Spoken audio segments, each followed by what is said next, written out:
UKLO 1 year masters. No IELTS required up to 5 years visa. High visa success rate.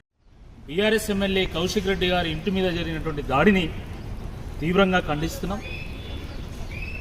ఈ దాడి చాలా అమానుషం, అరాచకం. అసలు దేనికోసం దాడి చేసినో ఇప్పటికీ ఎవరికి అర్థం కావడం లేదు.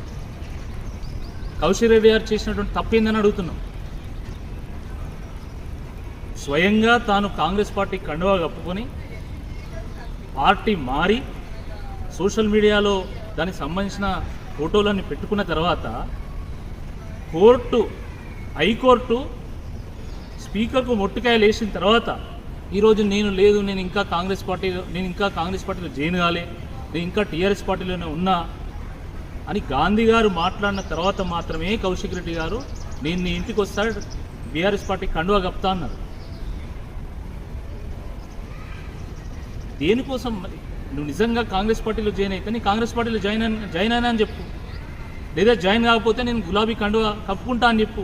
అంతేగాని మొత్తం వందల మందిని తీసుకొచ్చుకొని మేము రాళ్ళు వేస్తా, నేను కోడిగుడ్లు వేస్తా, నేను దాడి చేస్తా, ఇది ప్రజాస్వామ్యమా ఇంకేమన్నా?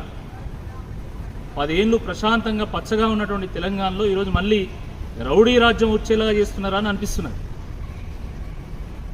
మళ్ళీ స్వయంగా ముఖ్యమంత్రి గారు ఈరోజు హోంశాఖ మంత్రి ఉంటారు.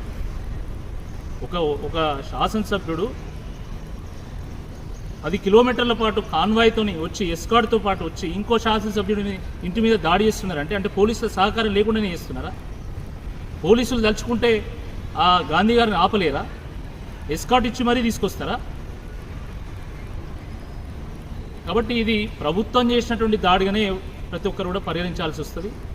మొన్ననేమో సామాన్యుల ఇళ్ళ మీద, పేద ప్రజల ఇంటి మీదకి బుల్డోజర్లు తీసుకొచ్చి వాళ్ళ ఇల్లు కూలగొడుతుంది.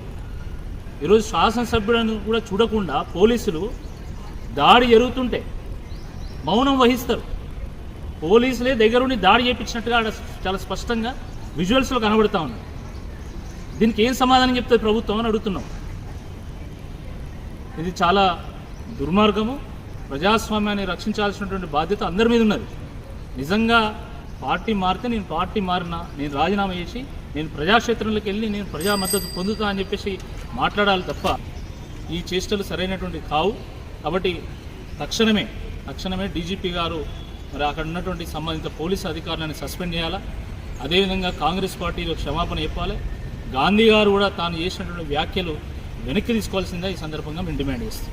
హిట్ టీవీ యాప్ ని డౌన్లోడ్ చేసుకోండి. ఇందులో short news, live news, entertainment movies అన్ని అవైలబుల్ గా ఉన్నాయి. Please download hit TV app. Hit TV app ని ఫ్రీగా డౌన్లోడ్ చేసుకోండి.